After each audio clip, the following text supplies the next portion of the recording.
Hello, everyone. Good morning, good afternoon, and good evening to all of you, because we know the people are joining from all over the world. My name is Pradeep Nayak, and I'm going to be the facilitator host for this webinar today. I'm at the University of Waterloo in Canada, but I'm also representing here the Vulnerability-to-Viability Global Partnership for Building Strong Small-Scale Fisheries. I will start with a few rounds of introductions before you get to the talk today. So I'll first introduce the V2V Global Partnership, which is a transdisciplinary research, knowledge, and action network with over 100 members representing the academia, government, non-government, and civil society from Africa, Asia, Canada, and internationally. The goal of the global partnership is to support small-scale fisheries in their transition from vulnerability to viability. And the way we understand vulnerability and viability is not just in an economic sense, but also to represent all aspects of the small-scale fisher's life. That includes the ecological, environmental, the political, cultural, economic, and other social and other aspects of their life. Also, the way we understand the transition is not just from vulnerability to viability, but like very vulnerable communities can strive to move towards viability. Viable communities can also, under certain pressures, revert back towards vulnerability. So we look at a two-way process of vulnerability to viability transitions.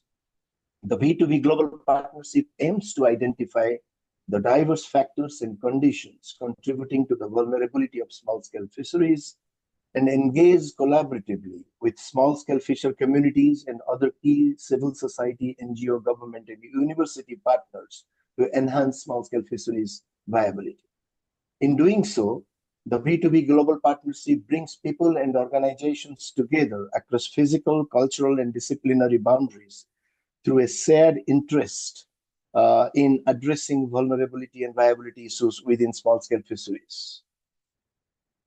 The V2V thematic webinar series, for which we have virtually gathered here, is a flagship initiative of the V2V Global Partnership. It has continued over 5 years now as a collaborative platform to enable discussions on key topics, themes, and issues pertaining to vulnerability, viability, and transitions between the two within the context of small-scale fisheries, but also broadly that applies to other resource sectors. V2V thematic webinar series takes place on the last Friday of every month, and it will continue to be so during the year 2026 and beyond. The series is available internationally through live streaming on YouTube. Details regarding the series can be obtained from our website and all our social media platforms. And the website is www.v2vglobalpartnership.org. The thematic webinar series 2026 is dedicated to our V2V transitions case studies from countries in Asia and Africa. This dedicated series is created to offer a collective platform for us to share the case studies experiences and outcomes. This will help garner feedback from within the V2V community, but also from the larger global audience interested in the small-scale fisheries, apart from showcasing the rich V2V research that is underway in Asia and Africa. Vulnerability and viability are among some of the many realities small-scale fisheries grapple with in their day-to-day lives.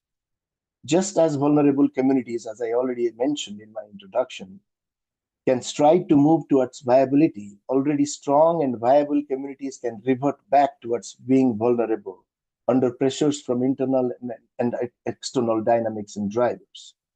In this context, our case study special thematic webinar series, again, we're going to listen to one of those talks today, one of the case studies today, will focus on vulnerability to viability transitions as a novel approach to highlight their interconnected nature, explore the potential for vulnerable small-scale fisheries to transition towards viability, and the processes through which these communities can retain their hard-earned viability without having to revert backwards vulnerability.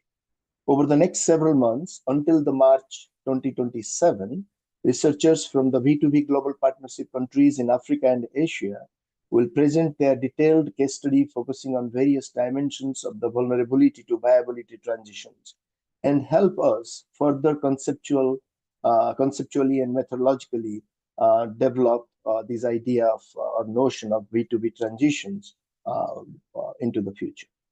Today's webinar is the fifth in the series of V2V thematic webinars planned for the year 2026 and the 65th since January 2021 when it all started.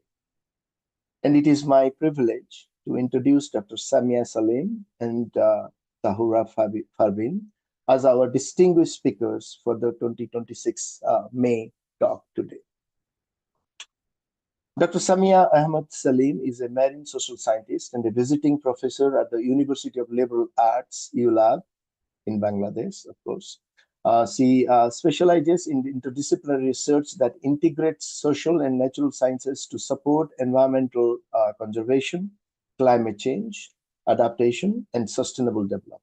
With over a decade of experience in the UK and Bangladesh, Samia's work focuses on coastal ecosystems, sustainable livelihoods, small-scale fisheries, the Sustainable Development Goals, and promoting equity in blue economic development.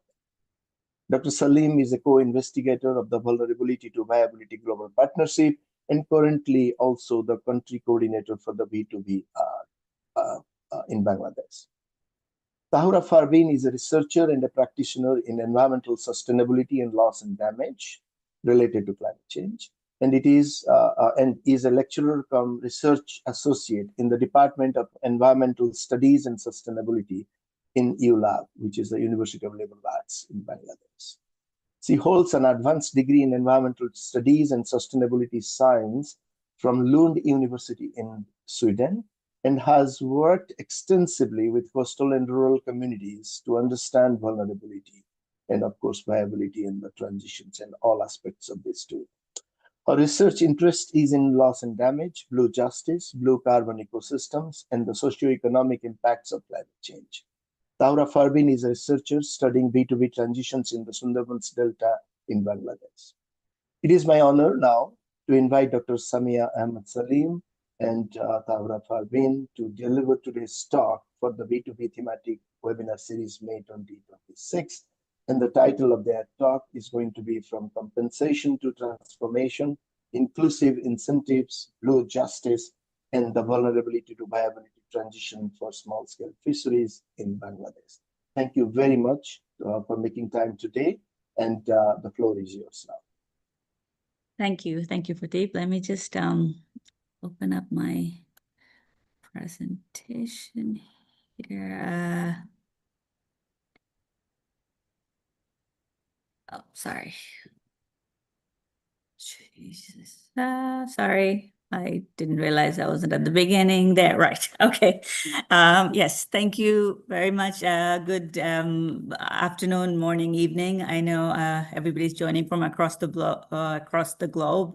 It is my pleasure to be taking part in this V2B webinar series, which as Pradeep mentioned, is very much focused on the transitions from vulnerability to viability. And today I'll be sharing our case studies, actually two separate case studies, but within this wider case studies in this particular area of Bangladesh, which focuses on several aspects of this transitions, including on blue justice, as well as what kind of incentives coastal stewardships can help this transition to move from vulnerability to viability in small-scale fisheries in Bangladesh.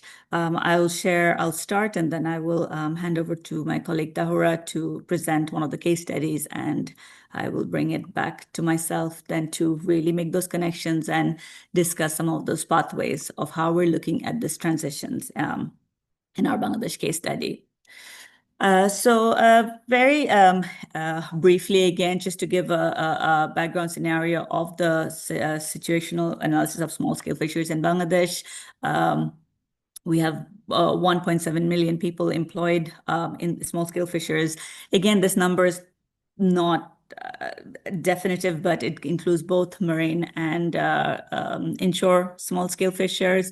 But at the same time, 82% of the marine catch is also by the small-scale artisanal fishers, so they're quite significant. It contributes more than 3.5 to the GDP, and 60% of animal protein comes from fish. So it is quite a significant sector in our country, in Bangladesh. At the same time, that the coastline, Bangladesh coastline along the Bay of Bengal is 710 kilometers, and we have a large, significant of the marine area. So again, the development of blue economy and blue growth is also quite important and discussed and active within the governance of marine governance in Bangladesh. So going back to starting our starting point, really, when we start on this transitions of vulnerability, as Priti mentioned, our work here has been in across Asia and Africa has been running for almost 6 years now, and initially we focused a lot on the understanding some of these social ecological vulnerability. We focused here in Bangladesh, looking at how climate change, extreme weather conditions, and more climatic events, storm cyclones increase in those have increased the vulnerability, fishing conditions, the dependency on single species, which mostly is on the hillshire, and at the same time also on shrimp and prawn larvae, which is another sector of the small-scale fishers, another dimension of vulnerability, this dependence on single species. On the ecosystem side, there's stocks declines and marine pollution. Out at sea, piracy, and it's just not a safe environment for fishers. And then on land, where they are, where the fishing community lives, as also are usually on settlements exposed to coastal disasters. So you have these different compounded dimensions that adds to their vulnerability. And then if you bring it back to some of the more structural social aspects, that the fishers' agency, lack of agency, their limited capacity to both in the market value chains, but also in their agency to make decisions around the wider governance in small-scale fisheries is also limited, and including lack of access to formal credit systems. And then, I'll be talking more about some of those pathways to viability, and where, again, because they're unable to diversify their income due to lack of land, livestock, and other assets, it adds to that vulnerability as well. So this is just, again, a snapshot. We're not going to focus not so much on this vulnerability as such, but looking more at the transitions, which is what we're going to be using the framework. We published a paper from our V2V group last year, which focused on a framework that conceptualizes some of these transitional pathways that move small-scale fishers from conditions of vulnerability to situations of viability. And again, as Priti mentioned, this is not linear, it's not singular, it's also not unidirectional. It goes, it can move from vulnerability to viability and vice versa. So this paper, we looked at the different studies from all 12 countries and looked at what are some of the aspects of vulnerability in the different case studies, and what are some of those pathways to move to more viable conditions. And 6 pathways were identified, which focused on governance networks and partnerships. So how do you have those connections, those social relations, where not just within the community, but how practitioners, government, community are collaborating. Multi-stakeholder platforms are strong, that can help with the transitions. Very much at the community level, tenures and rights, securing access rights, territorial rights of fishers, co-management, strong co-management, gender and intersectionality, again, centering women, marginalized groups, these approaches in governance, both in governance and in livelihood programs that addresses gender and intersectionality. Was important. Knowledge systems, integrating local knowledge, also recognizing the knowledge that fishers, have, epistemic justice, and then including that in participatory planning in management. Blue justice and recognition, and multi-level governance. And these are the 2 Obviously, our case study touches on all of these, but specifically on these last two, blue justice and recognition, addressing distributional, procedural, and recognitional justice, as well as the multi-level governance. How do you connect community action to national policies? How do you bring in different social services, conservation, and fisheries management under one umbrella to address these transitions from vulnerability to viability? So I'm going to pass on to Tahura now to address to share our case study 1, which is within the same location as the case study 2. But Tahura, pass on to you and just tell me to change slides when you're ready. All right, thank you so much, Dr. Samia. And also thank you to Dr. Prateep and the V2V case study series for giving me the floor to present this case study in Bangladesh. Hello, my name is Tahura Parvin. I'm a lecturer at the University of Liberal Arts, Bangladesh. Assalamu alaikum, good morning, good afternoon, and good evening to wherever you may be joining. And Eid Mubarak to all those celebrating Eid. Welcome, everyone.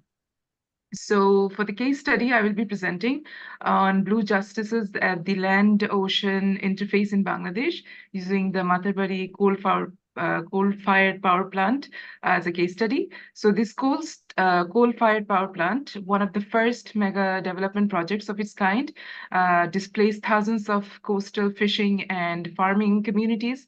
And we use the blue justice framework alongside procedural justice theory to unpack what happened and what it actually means for future coastal development across, not just in Bangladesh, but also across Global South. For this case study, we looked at 3 important factors. What environmental and blue justice challenges did small-scale fishers and marginalized groups face? Second, we looked at how displaced communities sought recognition and voice their claims in a restricted civic space. And third, what measures can minimize actually the injustice in future mega development planning? So these 3 questions we'll be looking at during the case study. Next slide, please.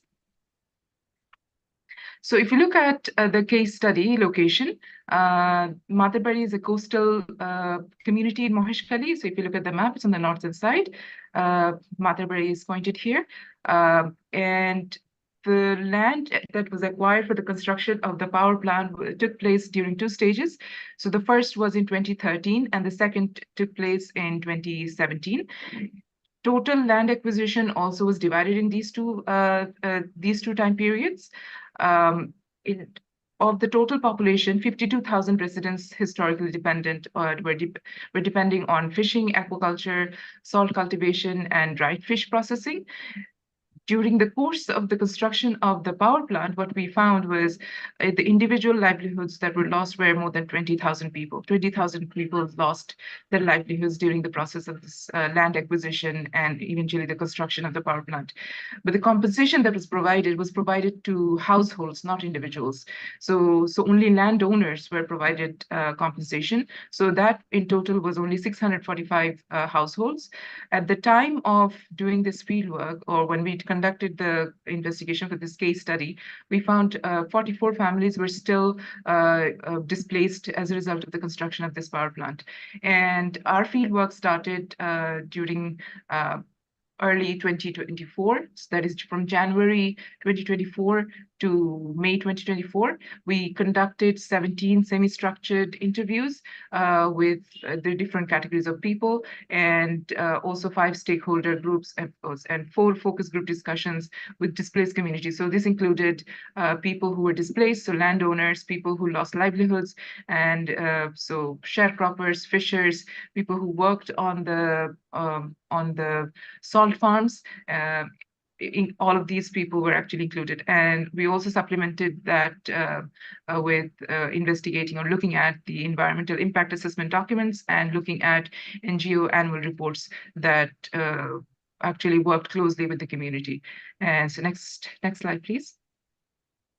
So if you look at the impacts of the construction of the power plant, and you can see in the middle there's the chimney for the power plant, and as a result of the construction of not just the construction, the land acquisition as well as construction of the power plant, people lost a lot. So its landowners lost land to the construction of the power plant. And it's not just landowners losing, it's also people who were employed in that land. So if you look at agriculture, people lost agricultural lands, but it is also people associated with agriculture who are not necessarily landowners, but who are working in the field. And salt production, the entire processing of the salt production, people lost livelihoods as a result of that. And during the course of the construction of the power plant, there was extreme dredging taking place. So people lost, there was a lot of ecological loss as a result of that as well. So nearby fishing villages couldn't fish anymore because the land was dredged, and there was extreme erosion as a result of that. And biggest loss for that was actually in small-scale fishers. They lost livelihoods. And as a result, as Dr. Samia Salim already mentioned, 60% of protein actually comes from actually the fish consumption. And small-scale fishers lost their livelihood. And as a result of that, fish became sparse. Accessibility to that became sparse, and it also became more expensive. During the course of the construction of the power plant, the community also mentioned that it was the outsiders who actually ended up getting their jobs to work in the power plant. And indirect consequence of that was food prices became extremely expensive, and there was a lot of local resentment against, these kind of developments that were actually taking place at the time. Next slide, please. So if we look at how this entire process actually came about, we looked at this case study through procedural justice, and I'm going to break this down into 3 different aspects. So the first aspect what I look at is looking at procedural justice aspect of it. So looking at whether communities had access to information, that's first. Meaningful participation, did they have access to meaningful participation, and whether fair decision-making processes were actually involved or not. And what we found during the course of this case study was the community in Matarbari was denied basic procedural rights at every stage. For example, land acquisition consultations, legally required under ARIPA 1982, and then again ARIPA 2017, took place 15 to 38 kilometers away from affected community, and with participation restricted to ruling party affiliates. So only people who were from the government actually got to participate. People from the community often did not even know about it, let alone be able to participate in these community consultations, so-called community consultations, because these were not community consultations at all in the first place. Residents only heard about plans through rumors. Compensation for the 2014 acquisition was calculated on underreported land values. That was another problem that the community mentioned. A common tax, it's actually a common tax reduction practice, but this is how they actually also compensated the community who lost land, meaning people received far less below the market price. Sharecroppers, squatters, and encroachers received nothing at all. It's only the landowners who did, leaving approximately 20,000 people, 20,000 livelihood-dependent individuals without any compensation. And next slide, please. Many waited actually years, paying bribes at multiple offices that consumed up to 30% of their final payment. So if you look, I've shared some of the excerpts that the community shared with us. And one participant, I'll just highlight one participant. One participant described 50 trips to Cox's Bazar, bribes at 2 tiers, and a 30% loss of the actual land price that they were actually going to be paid before the eventual compensation arrived.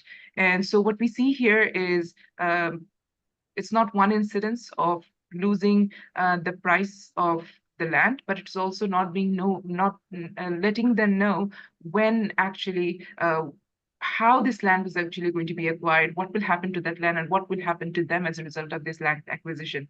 None of this was actually informed to the community beforehand. Next slide. Yes. So what we see here also, the community mentioning how there was various material and by physical dimensions of that construction of the power plant, and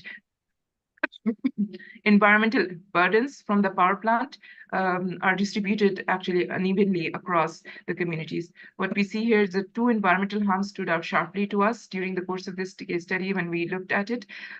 First, community members reported visible ash dust, rising rates of asthma and skin diseases. Expert analysis further identified PM 2.5 and PM 10 particles being channeled northwards by prevailing winds, and which directly settled in communities. There was one study done that specifically said mentioned about 750 to 5,000, more than 5,000 deaths attributable to emissions over the plant's 30-year lifespan.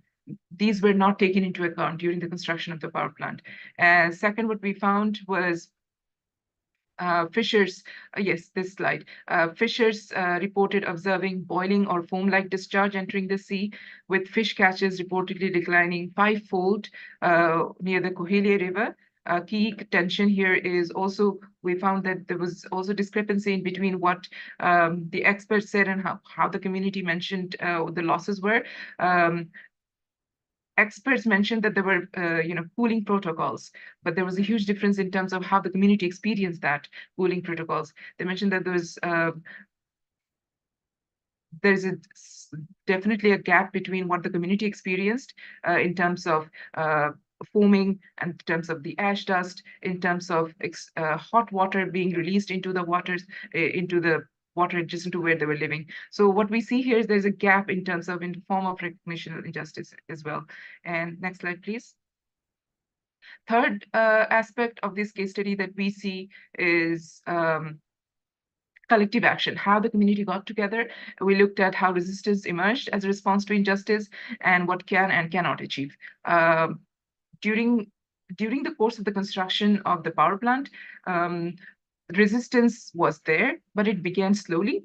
It was small in the beginning, and it started with protest marches. It started with human chains, written petitions, but was suppressed through intimidation, false legal threats, withheld compensations. A turning point came in 2018 when earth filling for the plant blocked 12 sluice gates, submerging the community under 1.25 meters of water. The most striking act of resistance was actually the sharp protest. As you can see, it's on the pictures that we've shared. Sharp protest was done mostly by women, wearing burial shrouds worn by mostly by Muslims. And what they did was they lay in front of the power plant in the early hours of the morning. This singular, culturally powerful act broke through the silence and drew both national and international attention. International NGOs, especially JAXIS, subsequently pushed JICA. JAXIS is a Japanese NGO, and JICA was the one who was actually funding the entire power plant account. So it brought the attention of what was actually happening in Matarbari to the attention of the Japanese authorities. And so, previous slide, please. The previous one. Yes, here. So what this did was it brought attention of both the national and international media to what was actually happening in Matarbari. And as what we see here is in these pictures is the community got together. They got together to ensure that they knew what their rights were and ensuring the government actually paid what was owed to them. And what we see here is what I would call enlightened resistance, a resistance that builds agency, even if it reveals the limits of what civil society can alone fix. And what we see here during the course of these 3 dimensions that I've presented here, procedural justice in terms of procedural justice, and then collective action, and then material and biophysical dimensions of environmental harm, is the procedural failure at the very beginning set the conditions for the biophysical harm. Communities excluded from consultation couldn't raise environmental concerns before construction began, and the gap between expert knowledge and community knowledge wasn't bridged. It was widened by institutional actors who used technical complexity to dismiss lived experiences.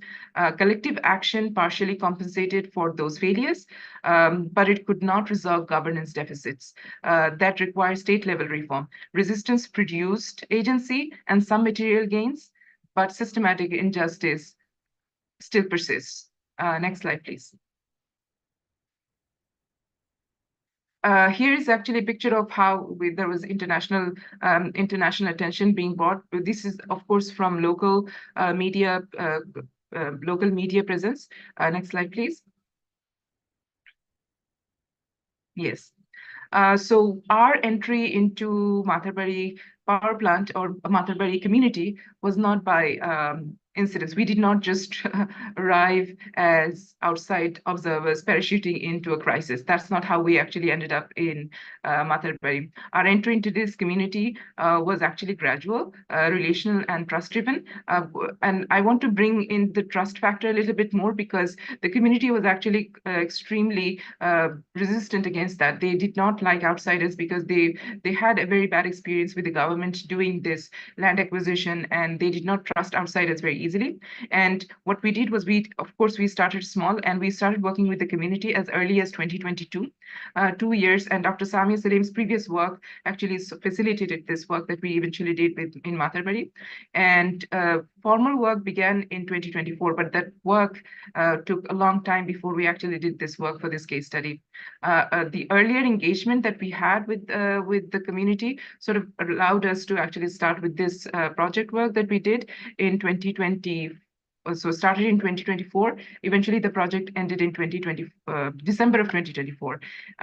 What we looked at is when we found that the community got displaced, they were actually without a livelihood, and the community already had the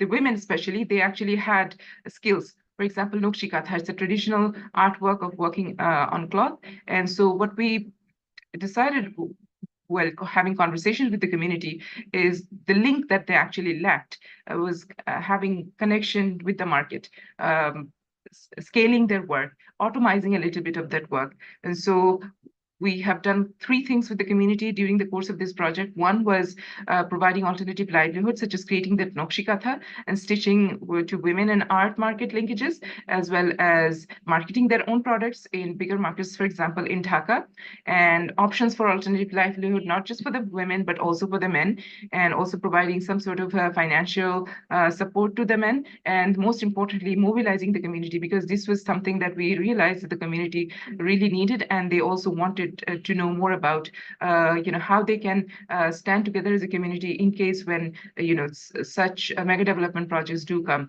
So we had regular conversations with the community affected through Uthan Boitok, which is courtyard meetings, and then initiated various human chain activities as well. And during the Nokshi Katha training session, we had training. So we took trainers from Dhaka to Matarbari.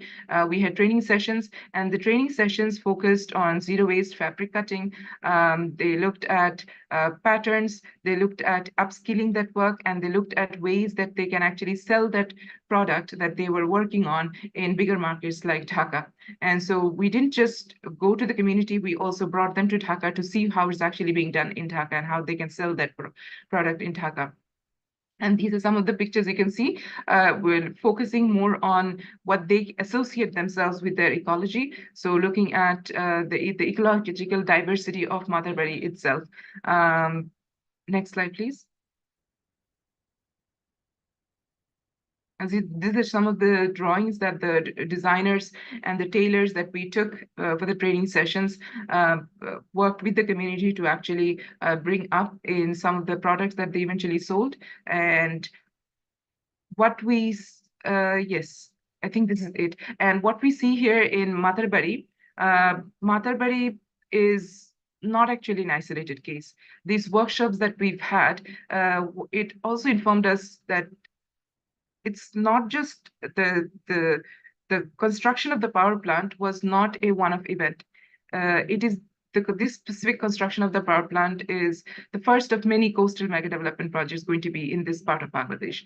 The failures that we documented here, or that was documented in the course of the construction of this power plant, that is the inadequate consultation, undervalued compensation, suppressed dissent, then dismissed local knowledge, will be replicated unless governance frameworks are fundamentally reformed.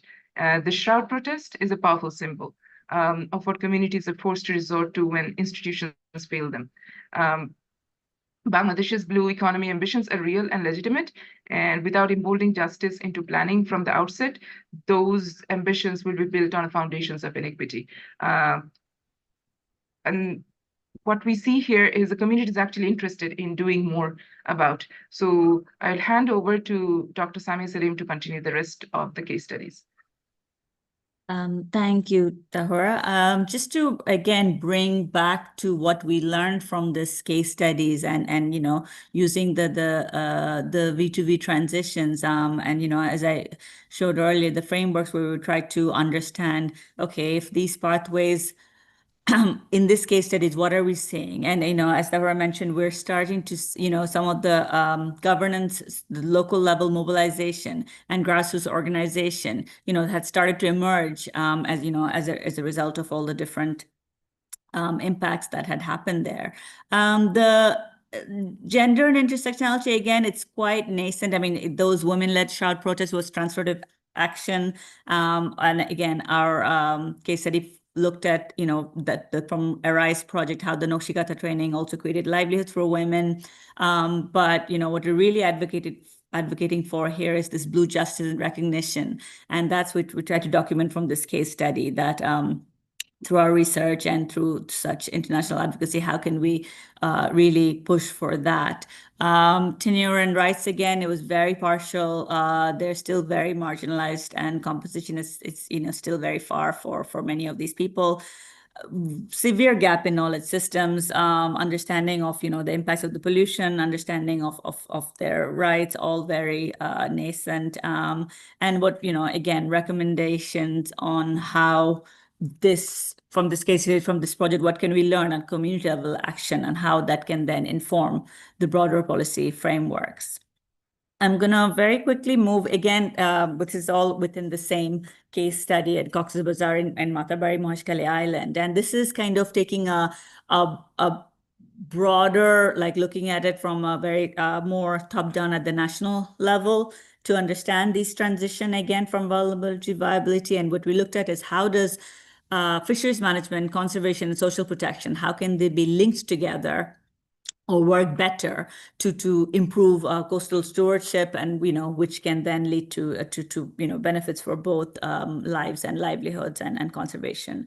So we did a broad mapping of all the policies relevant for related to social protection, conservation, and fisheries management, and we found out through there that there's at the national level there's 3 specific things that's done. One is a rice compensation scheme. During the Hillshire bans, there's a government national level scheme to provide rice to fishers that are impacted during the fishing ban. Alternate Livelihood Program, again, we've been hearing about it. It was there in the Rise in the earlier case study, and how can we reduce that vulnerability by diversifying income, and then strengthening agency and voice through more community-based fisheries management. And so we did a broad mapping of the whole country, and then we went down to the Cox's Bazar, the Matarbari level, you can see with the arrow, and then we tried to look at the case study of, okay, if these incentives, if these policies, are they operationalized at the ground level, and how does that help with our transition? Again, the 3 that we found there were in the Cox's Bazar area, but also across other parts of Bangladesh, as well as the right compensation, alternate livelihoods, and community-based co-management. Fishers receive 40 kg of rice during the seasonal bans. This is delivered. We found out the mechanisms of how this is delivered through the Department of Fisheries, and the aim is to offset income loss and reduce illegal fishing. There's several of these alternate livelihood programs with different NGOs, but in Matarbari, what we looked at was by 2 particular projects, Ecofish and the Bangladesh Sustainable Coastal Marine Fisheries Project, World Bank supported. And then, what level of co-management exists? Again, we did like 12 key interviews, a number of FGDs, conversations, and looked at the documents of these key projects. And what we found was, again, 3 areas where, due to these issues, it's that transition, it's difficult to move from vulnerability to viability. One of the main things we found was this registration and exclusion gaps, that only registered fishermen with fisher ID card can access such social protection schemes. So seasonal workers, women in post-harvest roles, other crew that are not necessarily the boat owners do not have the ID card, hence they're impacted negatively during the fishing ban because they do not receive any support. Even the support they do receive, the 40 kg of rice is not sufficient for the larger households because it's per household, no matter how many members. So, and it's only rice. So, getting access to oil, salt, cash, a more flexible support is limited. Hence, what we saw was fishers, they abide by the rules the first 20 days, and then they go back to illegal fishes because they have no other choice. And then at the more governance level, we saw that there's the Ministry of Fisheries, Department of Fisheries, social welfare, NGOs, all working in silos.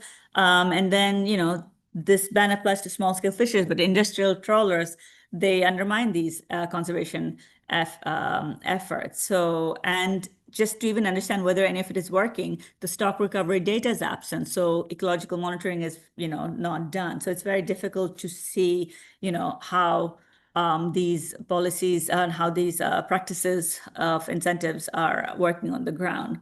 Again, not to go too much into what we saw with the fishers talked about the experience on the ground. They go into debt and food insecurity.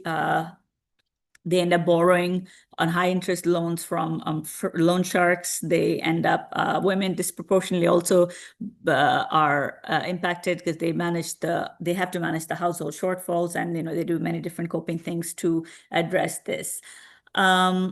There's also, as I said, there's other shocks and stressors. Climate change extends the lean seasons, multiple overlapping bans across the different times. So there's this patterns of when people are in lean periods and then when they're not. Women's invisibility was very evident. That the fact that they're not, they're very much part in the value chain, the post-harvest process, but they're absent from the database. Their saving groups, compensation, training programs is limited as well. And those that are successful, there have been many successful such programs where women savings groups, women can take loans, but these tend to be project dependent. So not really, after the project ends, funding ends, it's all finished. So there is not that long-term sustainability. Again, these are some of what the fishers shared with us, as well as the government officials we spoke to, that so they want the conservation, they want the fishing, the Hilsha ban, but the compensation is not enough to cover them during these lean periods. So really try to understand from this case study, how can social protection be a bridge to compensate for the income loss? And these are some of the recommendations that that the research has come up with, which is expanding the rice compensation scheme to all people who are involved in the fishing sector, cash transfers, and then linking it up with the National Social Security Strategy for Sustainability, climate adaptive livelihoods. There's project level successes with scaling up in aquaculture, seaweed farming, mangrove restorations, but these have to be kind of institutionalized in the wider government programs as well. And then creating a fisher registry, which is dynamic and which can be shared across ministries so that there is less inclusion error during registering small-scale fishers. So again, looking at the pathways from this secondary research we did in this area as well. It's very obvious here again that the governance networks are strong. We were able to see who is in charge at the national, who really gets to have a say. How are these incentives, or how are these projects rolled out? But they still tend to be quite siloed, and there's the need to bring it together. Same as the last one, gender and intersectionality is very poor. Women in post-harvest are absolutely excluded. This needs to be addressed. Women-led pilots succeed, but they remain project dominant. knowledge systems.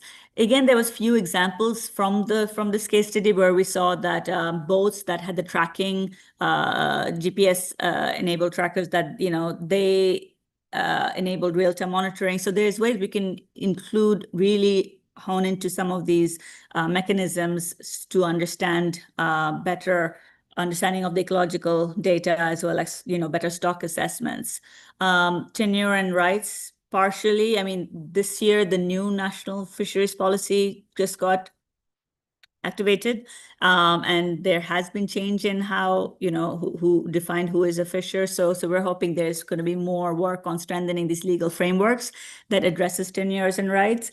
And this multi-level governance, it's really important to not be working in silos and have an interministerial task force, which we're recommending, that can really help link up these different aspects of fisheries management, livelihoods, conservation, as such. So bridging the social protection, conservation, and inclusive governments to build better fisheries resilience. So bringing it all together from our case studies, from both the studies that we have done over the last, almost 2 to 4 years, what we see, there are very actionable pathways that, we'd like to recommend from our science to policy, which is blending social protection with conservation, justice-centered mega project governance, strengthening multi-level governance, and having gender-inclusive, climate-resilient livelihoods.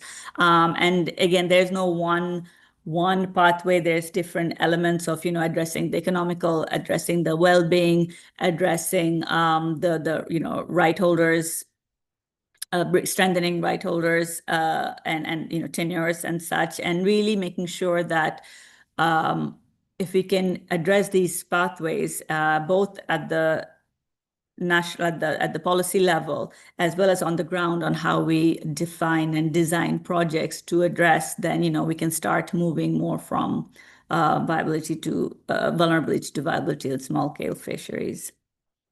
And I will stop there. I hope I didn't go. Thank you for your interest, and happy to answer questions.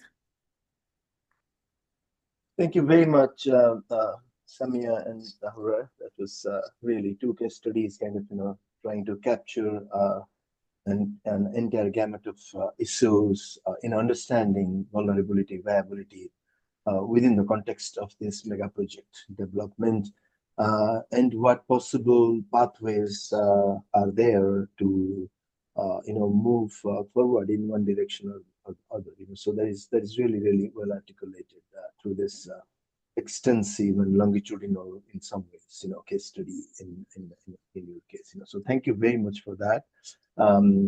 We will now open it up for questions, and I would start to kind of read out the questions as we receive them.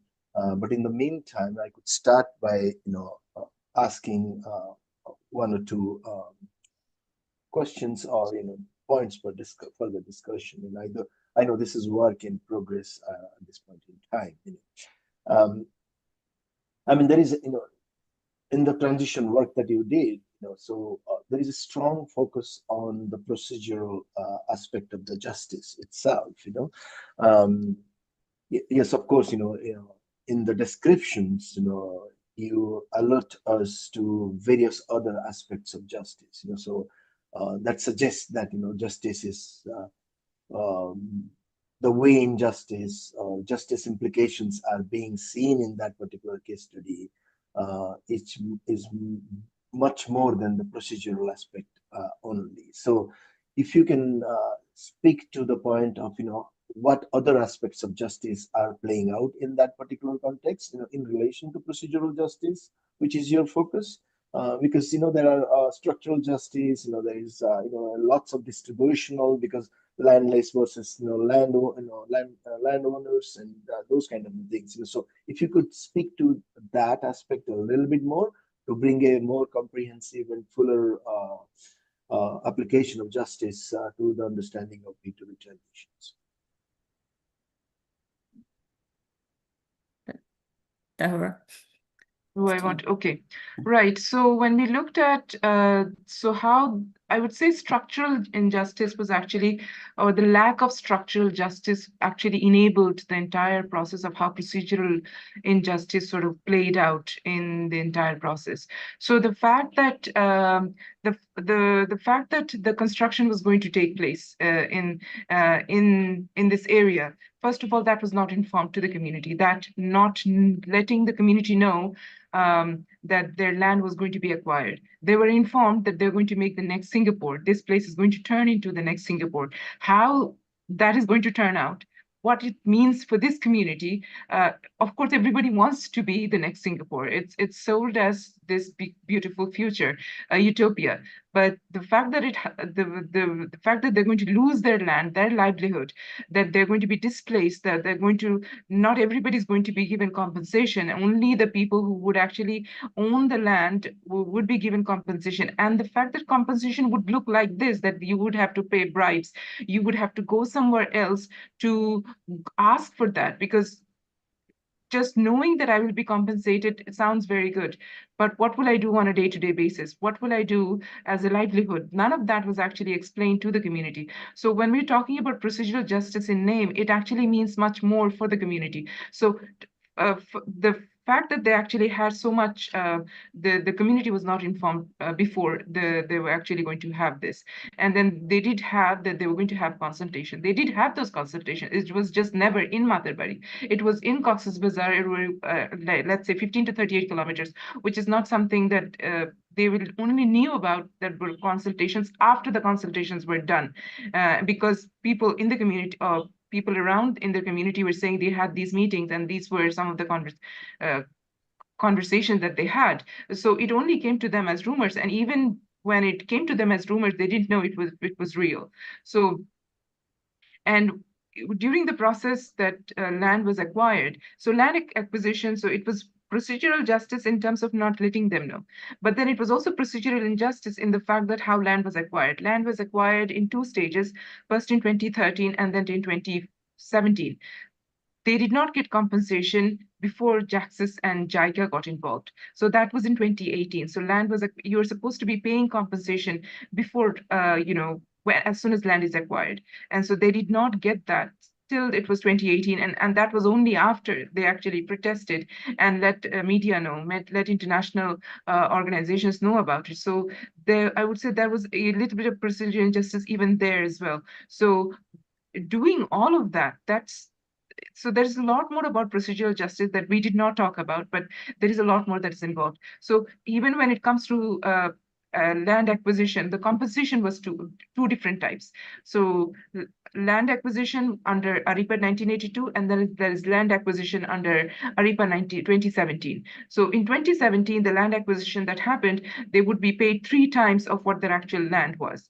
But that was not the case with ARIPA 1982. So people whose lands were acquired in 2013 and people whose lands were acquired in 2017 were paid differently. And people were thinking, why are we being paid differently, even though the land is actually acquired for the same purposes? So there was a lot of discontentment in the community as a result of that land acquisition as well. So when we cover procedural injustice, it's not just to do with land acquisition. Again, it's the delayed compensation price that was actually paid, because they had to go to Cox's Bazar, the district commissioner's office, to request for a compensation. They had to pay bribes at many different levels. So it's not just so during the conversation, the one thing came out that it's the transport amount, when you are going from Matarbari, which is at the very coast of Bangladesh, and then you're having to go to Cox's Bazar, which is every day it's like 3,000 takas,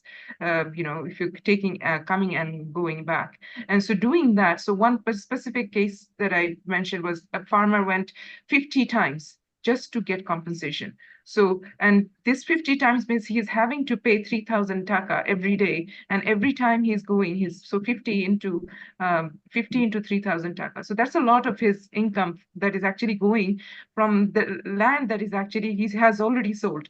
So a lot of this is actually it's not often discussed in the way it should be discussed, because this is their everyday reality. for a lot of these farmers who have actually lost that land. So when we're talking about procedural injustice is just touching the tip of the iceberg. The injustices, the everyday injustices that they have felt as a result of not knowing what is going to happen, how they're going to land in the place that they apparently will now live. And the other aspect that I want to bring in the attention to here is, so compensation was provided to the households. So it was only, for example, let's say mostly land is usually under the name of the male head of the household. And then there are all the other members of the family, which is actually also working the land. And so compensation was not provided to them. They lost their livelihoods, but and how do you divide that compensation? That compensation that is getting less day by day because you're having to pay bribes, because you're having to go to Cox's Bazar. So how do you divide that compensation? Because the original compensation that you're going to be provided now is getting less and less every day. So there's a lot of aspects of the justice aspect that I think this case highlights in our case study. Yeah, and the last example is really about distributional justice, because what are the procedures to ensure that the distribution of various things is just, so there are those linkages, so and what I hear is also given the nature of the case, because it is an displacement and rehabilitation kind of project, the procedural aspects come out very visibly. That's why one needs to capture it, right? So but the linkages of distribution, procedural justice with other kinds of justice is very apparent in the case study. Great, and then there is the other thing about how it is more materially driven, so you have the spatial and the material aspects. So how it is the transitions are more materially driven than otherwise relational and other things, but those implications are very clear. Thank you for that answer. So I'm going to now have a question from Dr. Derek Armitage from the University of Waterloo. Derek says, thanks, really interesting and detailed case study, and it paints a very complex picture. There are there's so many elements, soft stresses SSF communities face. Are there some bright spots in Bangladesh that can be used to leverage broader opportunities for transition?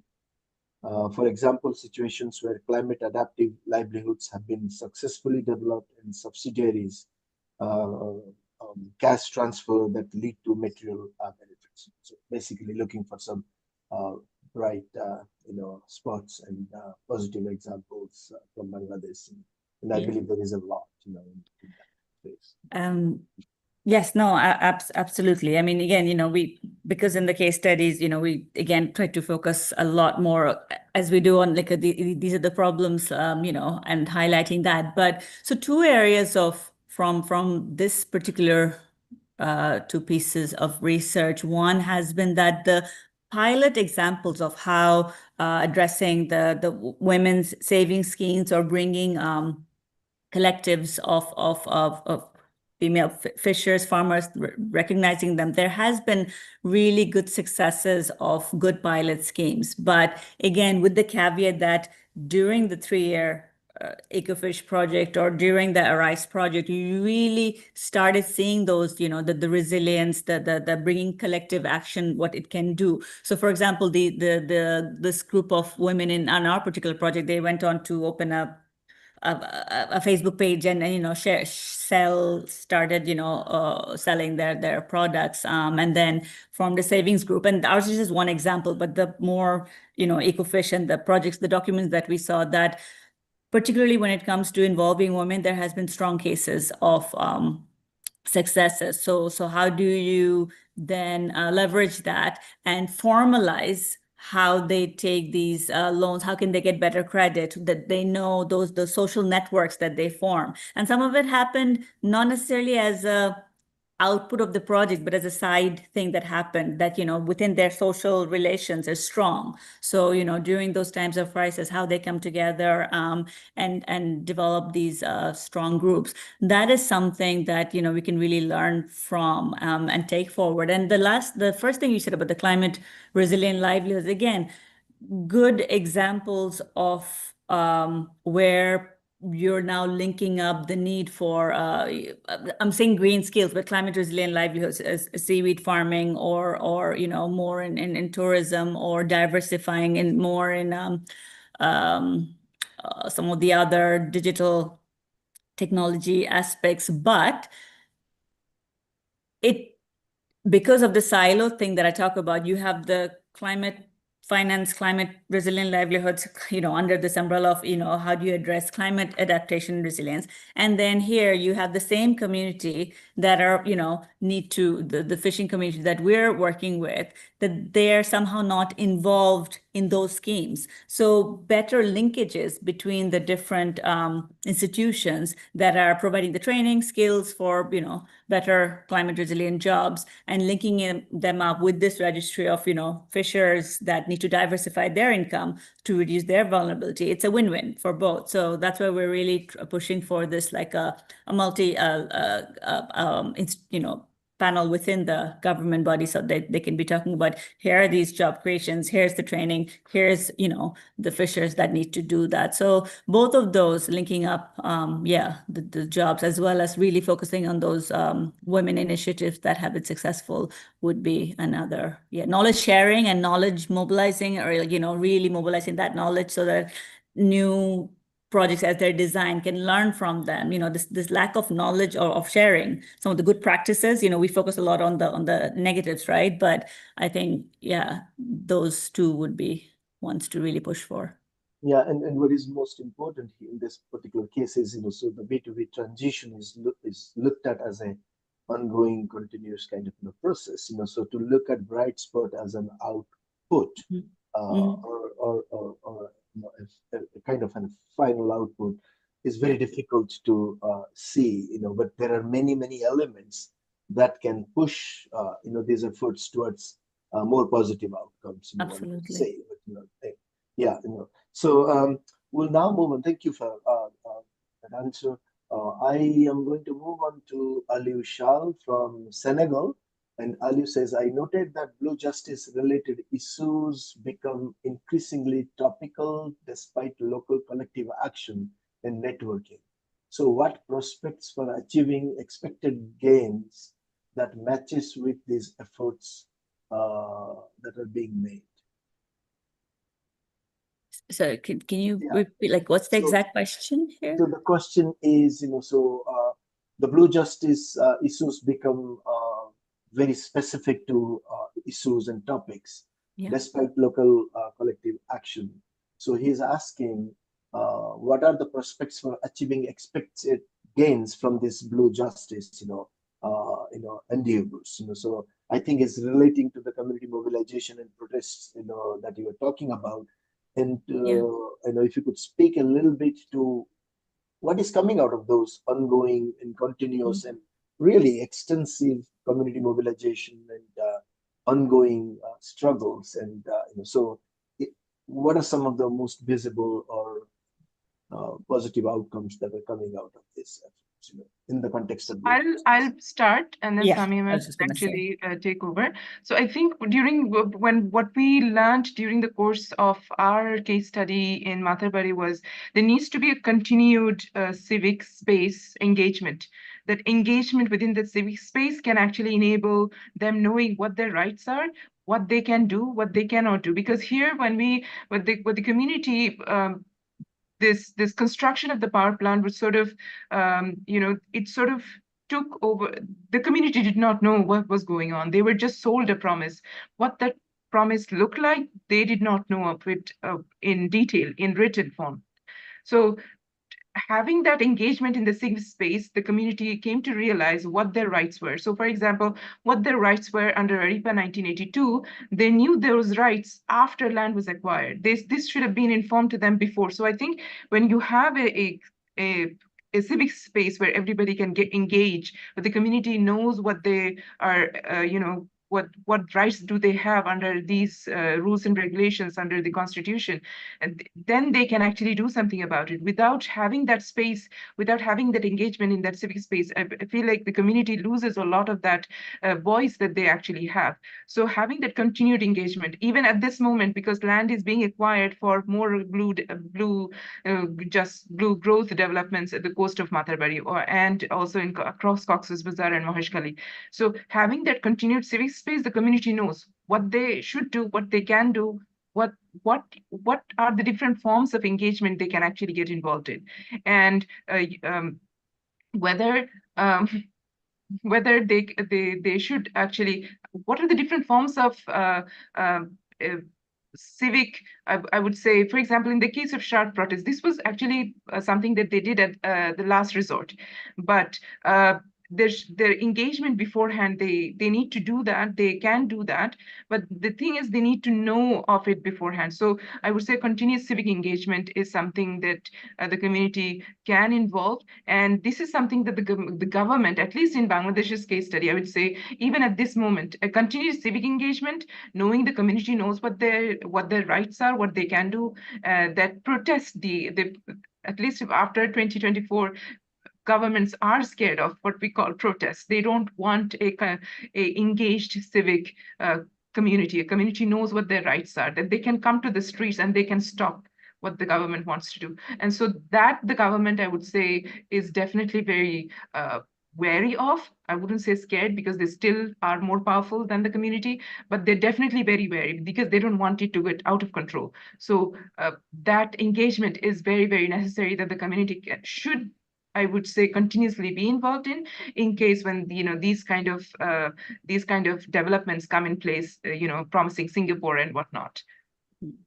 I mean, before I go to the next question, so just a related point to what you just explained so nicely, Tahura, is when you talk about this community mobilization and communities coming together and doing all of this protests and actions, we also see through your case study the community is not coherent and not cohesive all the time, because we're talking about landless and landowners, and we're talking about fishers, we're talking about people who fish in different areas, deep sea fishing and more coastal fishing and all of that kind of things. So there are these heterogeneous characteristics of communities that always kind of influences how communities work together. So it is not a homogeneous ideal community in any part of the world we see.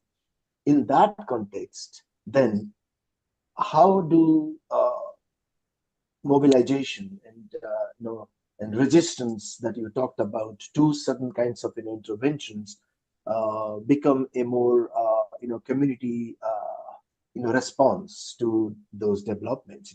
Of course, there are many differences. Is there any specific example that exists there? Because we always struggle with that, because we try to kind of quote unquote romanticize the communities as as a homogeneous and cohesive unit, but it's not. So, and it is more important to understand the transition processes, because these differences, these heterogeneous characteristics of communities are key elements of how transitions might take shape in that particular context. Any specific example before we go to the next question? So I would say, to bring like this in the Matarbari case, because I have seen this case study in Matarbari. So if I bring into the case study in Matarbari, the largest voices or the biggest voices were actually raised by the landed rather than the landless here, because here, when the land was acquired, even the people with the land were not informed that the land would be acquired for what and what purposes. So that the voices that we do capture here are both from the landed and the landless. But then the largest voices came from the landed rather than the landless. Because the landless were working in the land, but the landed were the ones who actually got compensation. But even when they were not being consulted, they fell into the same category of people who were landless. So I don't know how we're going to place it, but it was very interesting to see that the land did and the landless were in the same category. They were protesting and standing in the same row of group of people that, you know, we didn't get what we were promised we would get. So in cases where, you know, in cases where we see these kind of development taking place, I feel like, and I don't know if these examples can be brought in from other contexts, but in Bangladesh, it put them in the same category of people. The heterogeneity of it didn't exist when, you know, everybody lost equally, and, you know, even though they did get compensation, that compensation was delayed by many years. And to this day, even like it's 2026, and we still have people who are not compensated, and so or who didn't get the compensation that they were promised they would be compensated with. So here it's interesting to see that. I mean, I don't know how we're going to place it, but it's you know, it's that combination that actually made that work, I would say, because it's not just the landless, it was also the landed who actually protested with very loud voices. And it was that combination of, you know, the landless and the landed that eventually got so much community action get recognized, that that brought in that both JICA, the Japanese government, and then JAXIS together sort of were, you know, bound to listen to what the community was going through. So I don't know if it answers this question, but yeah, it does. It does. Yeah, it does provide some clarification. But we also learned from this case study that communities may be heterogeneous, but they are not disconnected. You know, so because, you know, if there are landowners, you know, the landless work in their you know, land. You know, so there is a historical you know, relationality that is very much alive, and so, you know, there are factors that can bring them together on issues like this. You know, so I'll move on to the next question, and probably then we'll move towards you know, bringing this to a conclusion, because time is you know, short. Sabrina Jaman. So Sabrina is actually researching in one of those case study areas, but, you know, she is University of Waterloo. She is asking, if governance shortcomings contribute to procedural and distributional injustices, how can governance be reoriented to become a driver of justice rather than a source of injustice? I think it's a great question. So how can governance be reoriented to address these? To facilitate justice rather than becoming a, you know, source of injustice. You know? Yeah, no. I will start, and then Sami ma'am can follow up. So again, go ahead, I'll give you the floor. Again, here so I'm going to bring a little bit of the global South perspective here. So there is a tendency for governments to be a bit dictatorial in terms of when they think about implementing development, because development apparently trumps, you know, it's more important than justice itself, or equity. So in cases of such examples, for example, even after Matarbari case, you know, we've seen, you know, community getting involved so closely with ensuring that they get compensation, and we see a new government in place right now. But the governance of it has not changed. How land acquisition takes place, how development projects come, and how construction of these or acquisition of these land, those processes have not changed. So the solution to, you know, these deficits in governance, I would say, is actually the continued involvement of the community to ask questions, and then continued engagement here, because there is a tendency that, you know, once this is over, then it will revert back to how it used to be, and that is still the case in Bangladesh. And so without that continued engagement of not just the community, but also other civic, civil society organizations in that space, you know, bringing government to account, having all of those stakeholders involved, speaking on behalf of the community, working with the community, working with the people who are actually on the ground. I think that kind of engagement continuously with all of these different stakeholders can actually inform governance that is more equitable, that is more justice oriented. I don't think we can reach a situation where it's absolute justice is there. There's no such thing as absolute justice in the first place. So, but that continued engagement, that continued asking questions, or bringing positions of people in power to make sure that they are not overlooking what they're actually, the rights of the community where these developments are taking place. That is actually essential for ensuring that, there is that level of governance that is informed, that informs the community what they're going to do. Because otherwise they do have that, like I said, a dictatorial tendency that, they want to do it without, informing the community, without ensuring their rights, without knowing what the community is going to face afterwards. So without that continued engagement, I think, it's going to, that is going to continue. So that's a solution here, I would say. And that sort of has worked to a certain degree, maybe not as much as we would want to, but that's one area I feel like that works, at least with the community. Sami ma'am, if you want to add something. Yes, I'll add to that. I think one of the I absolutely agree with her there. We need to have this, ongoing, actively engaging. But one of the initial, like, structural problems or issues that has always been the case is this lack of agency, right? Like, why don't they know about this, or why is their voice not heard, right? And if we try to understand the characteristics of the small scale fishes here, the literacy rate, the lack of education, lack of access to basic services, right? So when you try to understand what are these elements that is contributing to their lack of any voice and decision making in these processes.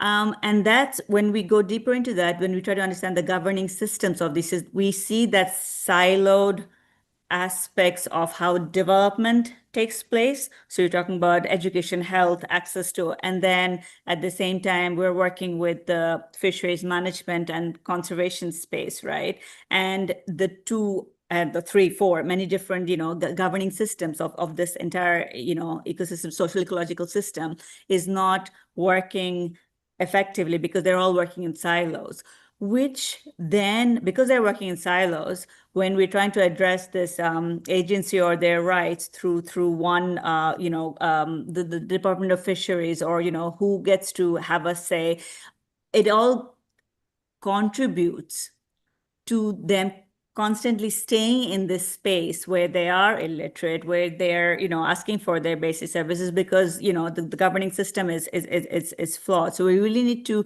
bring in a more integrated understanding of this. It's not ecological issues here. It's not just they're poor and they're, then blaming them, they're the ones causing the overfishing. It's all tied. These structural issues have to be addressed to then be able to say, okay, how do we address justice issues? By bringing them into that space. What is that space? How do they know what that space is? So, there's a whole bunch of different aspects here that we really need to bring together. Yes, have their say, but they need to know what they're having a say about. Their education has to be improved. You cannot take away, not address education and health and then expect them, to fight for their land, right? So I think that's also important. And there's a fundamental difference one needs to make between the governance in this particular context and the government, because there's a lot of governance problems associated with how the government delivers things. So that differentiation needs to be made. But at the same time, you have actually two elements of governance in the transition pathways that you have proposed. One is the governance network, and the other one is the multi-level governance. Absolutely, exactly. I think a lot of answers to Sabrina's question is in those two propositions for pathways relating to governance. I'm really sorry I have to bring this to an end. This very interesting discussion, everything must come to an end. But these discussions continue in other forums and as we go. So thank you very much once again, both Samia and Tahura, for that very interesting case study, but also meaningful discussions. And thanks to the audience for asking interesting questions. And really, I would not say we're starting this discussion, but continuing this discussion into the future itself. Before I end, I would like to invite everyone to our June B2B thematic webinar series, case study special webinar, which is going to be a case study from Indonesia. So please join us next month. We will be announcing it very soon. But other than that, thank you once again to everyone, and have a good day. Thank you. Thanks very much. Thank you. Thank you. Bye-bye.